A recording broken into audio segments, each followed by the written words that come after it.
Assalamualaikum warahmatullahi wabarakatuh. Rio Hotspot Lovers, selamat datang kembali di Rio Hotspot Channel. Ternyata emang bener ya, SDM bangsa ini tuh masih sangat rendah. Padahal udah dijelasin panjang lebar, masih nggak ngerti-ngerti juga. Ada. Kemarin kami bilang kenapa liga harus ditunda, padahal regulasi U23 kan udah dihapuskan. Kalau cuma karena klub nggak mau lepas pemain, ya jangan korbankan semua klub. Karena kan nggak semua klub nggak mau lepas pemain. Kami dibilang nggak konsisten. Kemarin bilangnya liga settingan, sekarang belain klub. Berarti dia ini sama sekali nggak paham dong.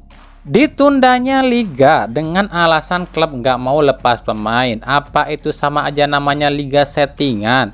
Coba nih ya, kalau liga nggak di stop tapi klub yang nggak mau lepas pemain itu dihukum, itu baru nggak settingan. Kami nggak ngerti dibilang nggak konsistennya di mana. Kalau di stop cuma karena 1-2 klub yang nggak mau lepas pemain dan ada klub yang pemainnya banyak dipanggil timnas, apa itu bukan settingan? Kalau ini bukan settingan, ya nggak usah di stop, tapi berikanlah hukuman yang keras buat tim-tim yang nggak mau lepas pemain gitu aja. Masa nggak paham-paham sih?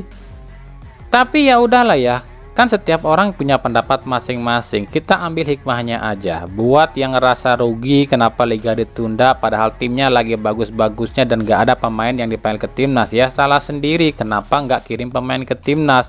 Akhirnya kan PSSI pun mikir, ya enakan lu lah. Pemain lu nggak ada yang diambil tapi liga tetap jalan dan tim lu tetap full. Sementara tim yang pemainnya banyak diambil pasti ompong karena cedera dan dipanggil ke timnas, ya ruginya double kan gitu. Tapi ya udahlah ya, yang penting timnas kita jaya dulu. Yang kami bahas di sini bukan soal liga settingannya atau nggak, bukan kami nggak konsisten kemarin bilang liga settingan sekarang belain, bukan itu, tapi cara pengelolaan liganya dari PSSI dan LIB. Kan PSSI ini udah bikin regulasi nih, U23 dihapuskan di liga, tapi kenapa ada juga klub yang nggak mau lepas pemain? Harusnya PSSI dan LIB ini tegas bagi klub-klub yang nggak mau lepas pemain, ya kasih hukuman yang keras, itu aja kok. Jadi meskipun liganya di stop, kalau PSSI-nya dan LIB-nya ini tegas, pasti nggak akan ada yang protes, itu aja lah. Ini sekarang PSSI-nya aja plan ya, gimana nggak banyak yang protes, paham ya?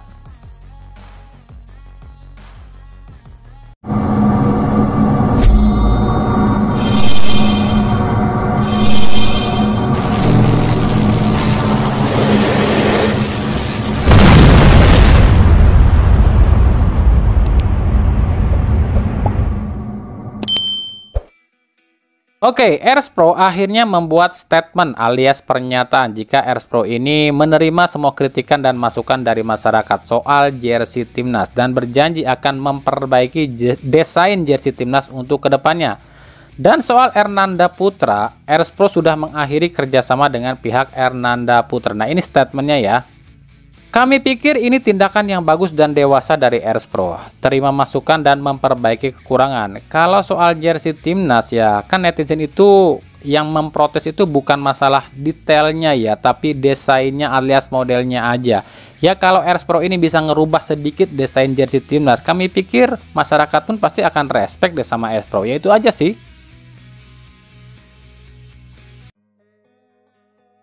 Oke, berita yang selanjutnya ini kalian boleh percaya, boleh juga enggak. Silahkan saja, kami enggak maksa kok. Jadi gini, Bayangkara FC ini enggak akan pernah hilang atau turun ke Liga 2 loh. Meskipun nantinya Bayangkara FC ini terdegradasi, tapi mereka tak akan pernah main di Liga 2. Kenapa demikian? Sebab utamanya adalah gengsi ya, gengsi dong, masa tim Polri turun ke Liga 2. Maka jika musim ini Bayangkara FC terdegradasi ke Liga 2, maka tim ini akan dibubarkan dan mengambil alih atau mengakuisisi klub promosi yang namanya PSBS Biak.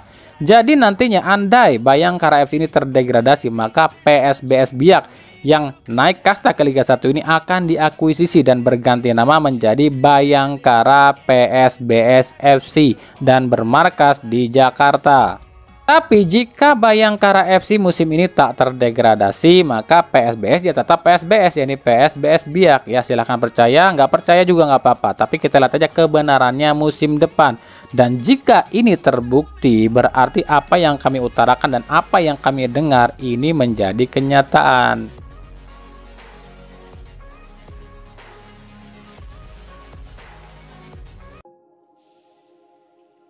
Dari Persib Bandung, ini kami jelaskan ya, kami bikin video ini nggak bermaksud ngebelain siapapun lo ya, nggak ngebelain manajemen Persib, nggak ngebelain DDS juga. Ini cuma menyampaikan aja apa yang kami tahu.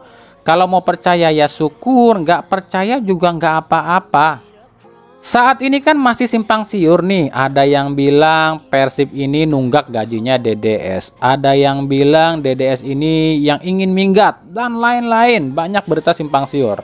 Kami pun coba menanyakan ini pada pihak manajemen Persib, dan ini jawabannya. Menurut Deputi CEO Persib Teddy Cahyono, ini tuh cuma kesalahpahaman aja.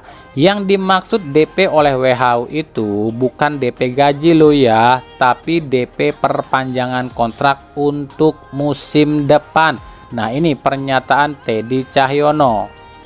Ini cuma kesalahpahaman aja. Yang dimaksud DP oleh Pak Haji itu bukan DP gaji, tapi DP kontrak, dan itu pun untuk kontrak musim depan. Kenapa DP belum dibayar? Bukan belum dibayar, tapi sudah dibayar pada agen, tapi agennya yang belum serahkan pada yang bersangkutan. Tapi kalau soal ribut-ribut itu mah udah biasa. Persib itu benar saja dihujat, apalagi salahnya. Itu kutipan dari chat kami dengan bos Persib ya. Jadi gini, akan kami jelaskan kronologinya ya. Silahkan percaya, silahkan enggak juga nggak masalah ya. Persib itu lagi berusaha memperpanjang kontrak DDS. DDS kan kemarin itu cuma diperpanjang kontrak sampai akhir musim ini, dan itu pun atas permintaan agennya DDS, yakni Antonio Teles. Nah, karena ini akhir musim, Persib pun berpikir buat memperpanjang kontrak DDS dengan nyodorin durasi kontrak 1 tahun lagi. Salahnya Persib di sini saat pembicaraan ini DDS-nya nggak ada, cuma ada pihak Persib dan agennya DDS. Pembicaraan ini kabarnya sih belum mencapai kata sepakat, alias belum deal, sebab agennya DDS ini ada permintaan baru di luar yang udah-udah.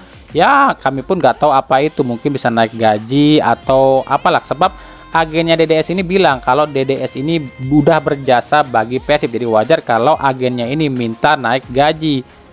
Tapi waktu itu pihak Persib ini belum menyetujui permintaan dari agennya DDS, sebab pihak Persib ini cuma ngikutin peraturan transfer aja, yakni berapa usia DDS, berapa harga pasarnya gitu aja. Nah, pembicaraan kedua dicapailah kata sepakat dengan agennya DDS, tapi pihak Persib belum mau ngasih DP kontrak DDS sebab belum ditandatanganin oleh DDS. Tapi agennya DDS ini ngomongnya beda sama DDS. Udah nggak usah ikut latihan, mereka tidak mau penuhi permintaan kita, itu kata agennya ke DDS. Padahal DP itu akan dibayarkan kalau DDS udah tanda tangan. Akhirnya apa? DDS pun ngambek dan akhirnya mogok buat latihan. WHO pun bingung kenapa DDS ini ngakunya demam tapi kok tiba-tiba makan-makan di restoran. Akhirnya terbongkarlah kalau agennya DDS ini bilang yang enggak sama DDS.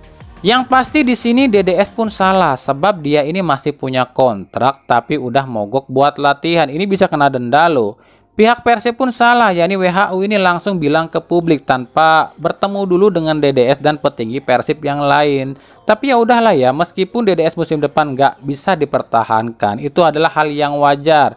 Sebab agen pemain itu ya memang kayak gitu. Kalau pemainnya dirasa lagi bagus ya dan berjasa buat timnya, agen ini akan banyak tingkah. Ujung-ujungnya agen ini nawarin pemainnya ke klub lain dengan harga yang tinggi. Ya itu sudah lumrah dalam dunia sepak bola. BTW buat yang nanya kemarin, Bang, emang benar tuh agennya si DDS ini mantan pemainnya Borneo FC? Ya emang, Antonio Teles ini pernah bermain di Borneo FC.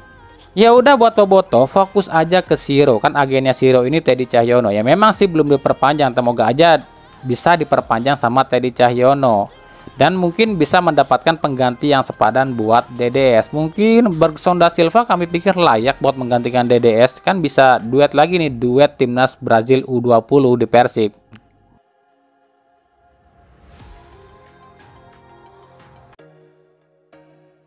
Dari Persebaya, pihak manajemen Persebaya resmi ajukan protes pada LIB dan PSSI soal penundaan Liga 1. Pihak Persebaya mengaku sudah terlanjur mencetak tiket untuk laga lawan Dewa United.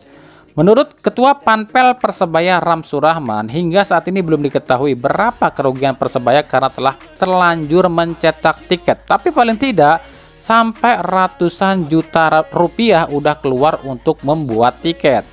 Pihak Persebaya merasa penundaan ini tuh secara sepihak sebab tak ada pembicaraan lebih dulu dengan para klub jauh-jauh hari.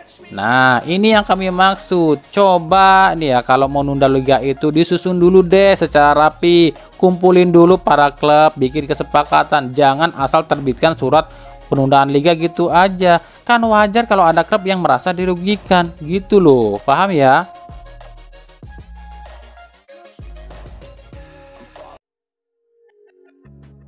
Dari PSIS, ada kabar yang kurang baik dari PSIS. Jadi kami mendapatkan info dari sumber kami di Semarang jika PSIS ini lagi nggak baik-baik saja, lagi goyang.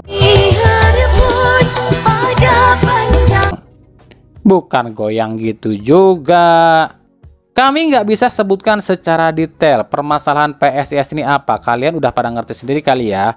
Jadi tuh ini bisa menjadi bedol tim nih. 80% pemain PSIS musim ini kaitannya sih akan out dari PSIS. Apalagi kalau PSIS sampai nggak jadi juara musim ini. Ada asing, ada lokal juga. Makanya ya bos PSIS Yoyo Sukawi sekarang ini tuh lagi fokus banget nih agar PSIS ini bisa jadi juara musim ini. Ya balik lagi ujung-ujungnya ke dana. Ya kita lihat nanti di akhir musim ini siapa aja yang akan hengkang dari PSIS. Buat yang udah perpanjang kontrak pun nggak jaminan lo nggak akan hengkang. Paham ya? Jangan bilang kami ini hoak lo ya. Kami dari tadi bilang ini baru kabar.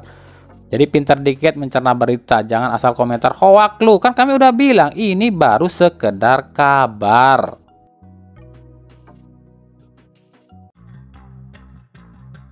Dari Madura United, keinginan Madura United untuk bisa mendapatkan bek PSIS Semarang Wahyu Prastio nampaknya akan pupus. Sebab Wahyu Pras ini dikaitkan akan gabung dengan klub promosi Liga 1 Malut United.